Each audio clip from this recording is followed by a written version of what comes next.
During the incredible reunion of D-Generation X, Shawn Michaels crossed paths with the one entity who never defeated him, The Undertaker. And let's remember, Michael, HBK's 4-year hiatus from sports entertainment was because of a severe back injury suffered at the hands of the Phenom. Hey guys, you can almost literally feel the electricity in the air for this Hell in a Cell match.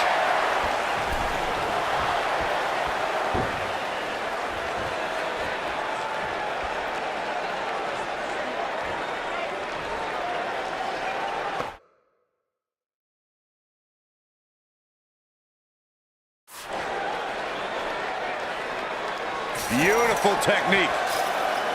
Oh, nasty impact. Ooh, what impact.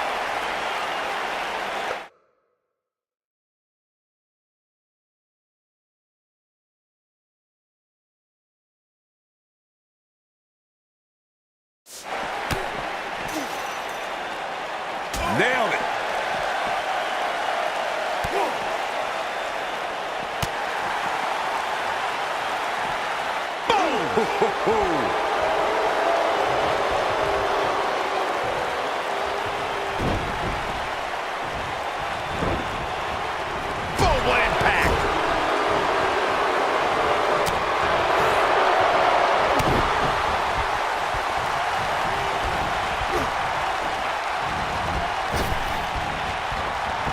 This is not the place where you want to underestimate your competition. Absolutely not.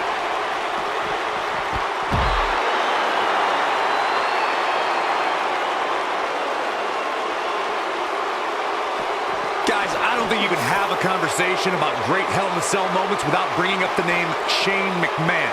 He really has become synonymous with cell insanity.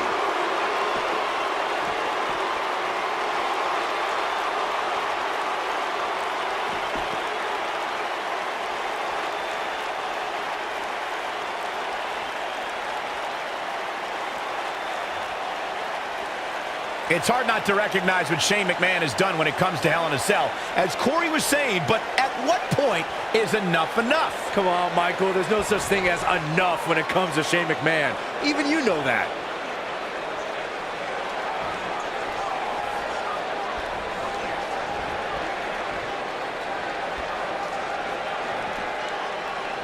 You know, no matter how many times I see a Hell in a Cell match, I'm always amazed at what these competitors are willing to put themselves through.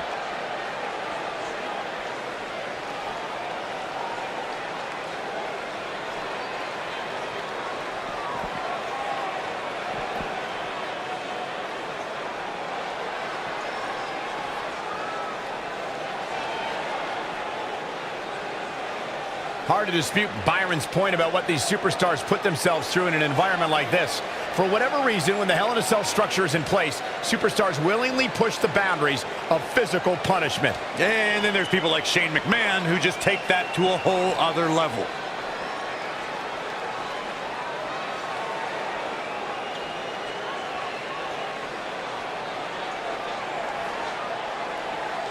Of course, guys, we all remember when the Hell in a Cell debuted in 1997 and how harrowing the structure looked.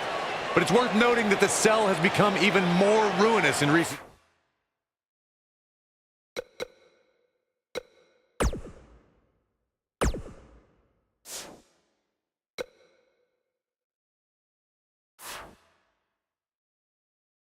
years.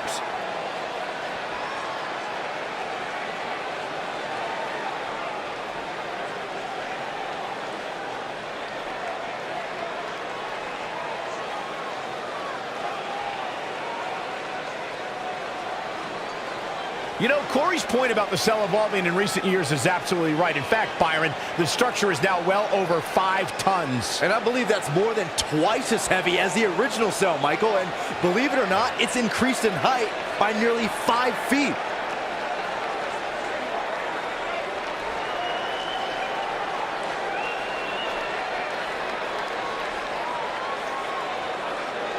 I don't know about you guys, but for me, there is no greater thrill than being at the announce desk for a Hell in a Cell match.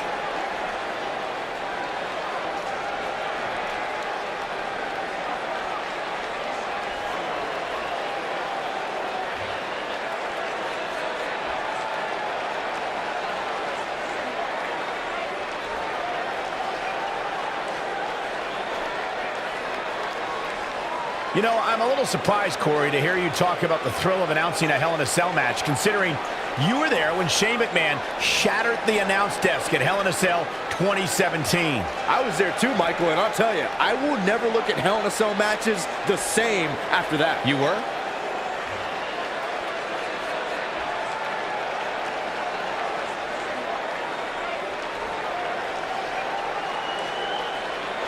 Of course, guys, we all remember the 1998 battle between Mankind and Undertaker. And all these years later, fans still refer to it as one of the greatest Hell in a Cell matches of all time.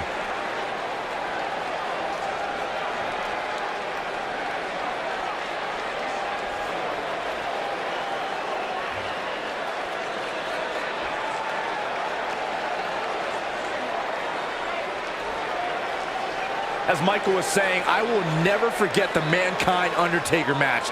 Just the sight of Mankind flying through the air is something that will be ingrained in my memory forever. And while Mankind's the story of that match, I think a lot of people forget it was actually Undertaker who walked out of that match victorious.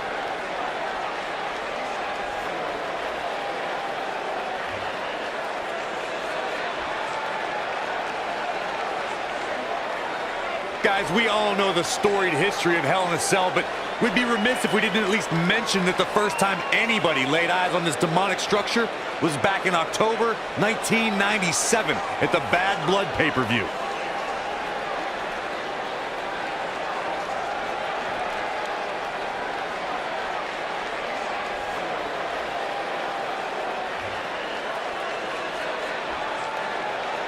Reflecting again on the first time we saw the Hell in a Cell structure, I don't think anybody at the time could have envisioned the truly merciless moments this structure would provide over the years. And amazingly, Michael, those moments somehow become more and more barbaric with each passing match.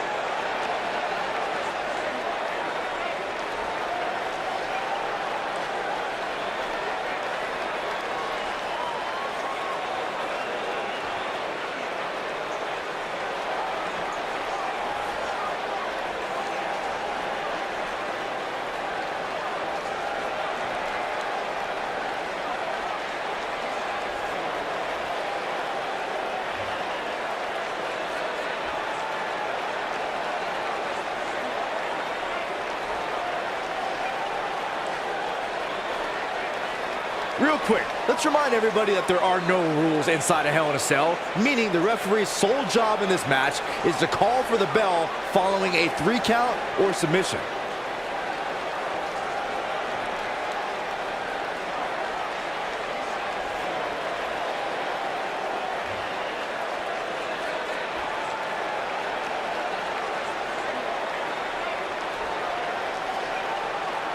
Just as important as Byron's point about there being no rules inside the cell, the same holds true for outside the structure.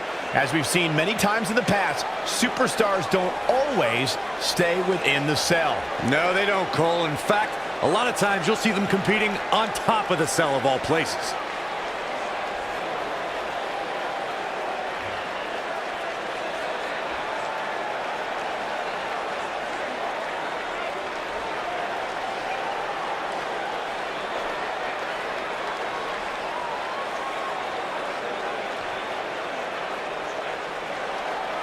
Guys, we oftentimes talk about the dangers of competing inside Hell in a Cell.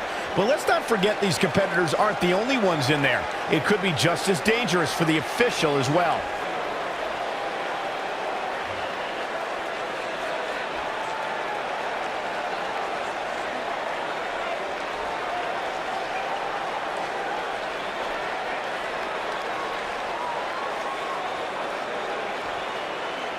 I agree with Michael's point on the dangers of this match. I mean, the environment is so brutal for all involved.